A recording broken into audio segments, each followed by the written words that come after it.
begitu nanti anak-anak dinyatakan lulus ya semua biayanya ditanggung oleh Badan Pengelola Dana Perkebunan, mulai dari tiket pesawat, biaya hidup sehari-hari, buku-buku, magang, praktek lapangan, hingga nanti proses wisuda. Itu bisa dilihat di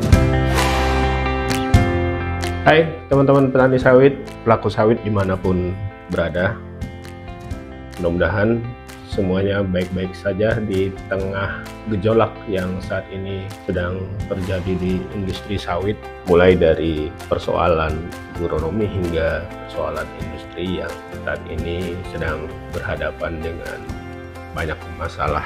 Yang ingin kami kupas tidak masalah agronomi maupun masalah hukum tadi, tapi kemarin Badan Pengelola Dana Perkebunan itu mengumumkan ada 41 kampus yang akan menjadi penyelenggara beasiswa SDM sawit. 41 kampus ini bertebaran di semua pulau yang ada di Indonesia, mulai dari Pulau Jawa, Sumatera, Kalimantan, Sulawesi, dan Papua. Tahun lalu jumlah kampus ini masih 23 dan sebelumnya ada 13 dan sebelumnya ada 6 dan di awal ada 2 kampus. Ini juga mengikuti dari perkembangan jumlah mahasiswa yang akan dididik di kampus-kampus penyelenggara beasiswa sawit tadi. Alhamdulillah tahun ini BPDP yang tadinya bernama BPDPKS itu akan merekrut 4.000 calon-calon mahasiswa beasiswa sawit yang mereka berasal dari anak-anak petani sawit, pelaku sawit, buruh di industri sawit, dan bahkan anak ASN yang berkecimpung di dunia sawit. Memang sampai hari ini belum ada pengumuman dari BPDP kapan pendaftaran akan dimulai.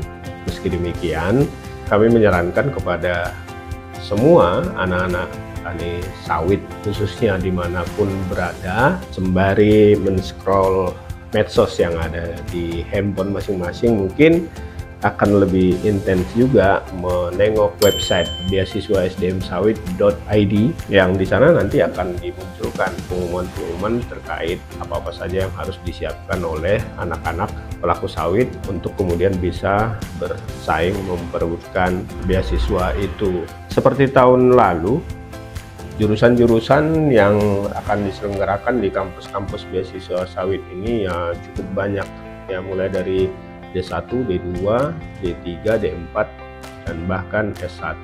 Nah, itu nanti bisa dicek di website itu. Ya, kalau berdasarkan pengalaman tahun lalu, mereka-mereka yang akan ikut bersaing memperebutkan beasiswa ini tidak melihat jurusan. Yang penting dia tamat SMA atau SLTA sederajat dan tidak harus tamatan tahun ini. Pada saat mendaftar usianya tidak lebih dari 23 tahun. Nah, lagi-lagi juga sama seperti pengalaman tahun lalu, begitu nanti anak-anak dinyatakan lulus ya semua biayanya ditanggung oleh Badan Pengelola Dana Perkebunan, mulai dari tiket pesawat, biaya hidup sehari-hari, buku-buku, magang, praktek lapangan, hingga nanti proses wisuda. Itu bisa dilihat di websitenya juga.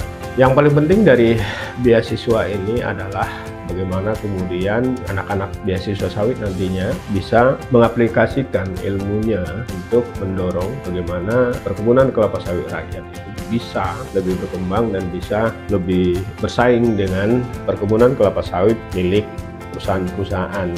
Karena memang itu tadi roh dari beasiswa ini adalah bagaimana kemudian anak-anak petani sawit, anak-anak pelaku sawit itu bisa menjadi generasi penerus untuk membuat perkebunan kelapa sawit menjadi perkebunan kelapa sawit yang berkelanjutan. Ingat bahwa saat ini ada 17,3 juta hektar perkebunan kelapa sawit di 34 provinsi yang ada di Indonesia. Ini adalah masa depan yang luar biasa yang tentunya akan menjadi tanggung jawab para generasi penerus untuk terus memajukan industri sawit. Mudah-mudahan anak-anak petani sawit khususnya dimanapun berada bisa menonton apa yang kami sampaikan ini, bahwa beasiswa sawit ini tidak sama dengan beasiswa pada umumnya, karena di beasiswa sawit juga ada yang namanya afirmasi.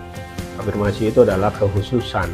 Misalnya anak-anak nanti yang berasal dari daerah-daerah pedalaman tentu perlakuannya tidak akan sama dengan anak-anak di daerah yang memiliki akses yang lebih bagus. Ini yang menjadi kelebihan dari beasiswa sawit. Mudah-mudahan di antara kalian atau siapapun lah yang nanti akan ikut berkompetisi di beasiswa sawit itu bisa lulus dan kemudian menjadi bagian dari penerima beasiswa sawit. Kami, Wartawan Sawit Nusantara, tentu sangat mendukung program ini.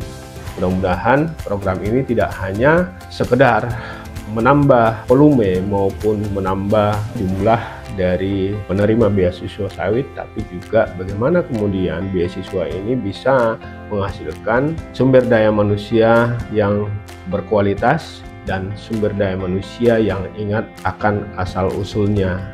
Kami sangat mendorong agar anak-anak beasiswa sawit ini bisa menjadi pelaku sawit yang mandiri, bukan menjadi buruh-buruh sawit di perkebunan kelapa sawit milik perusahaan. Demikian kami sampaikan, mudah-mudahan segalanya bisa berjalan lancar dan tentunya sukses. BPDP tentu menjadi ujung tombak dari program ini, karena program ini dibiayai oleh BPDP meskipun di sampingnya ada Direktorat Jenderal Perkebunan yang bertanggung jawab terkait administrasi dari beasiswa ini.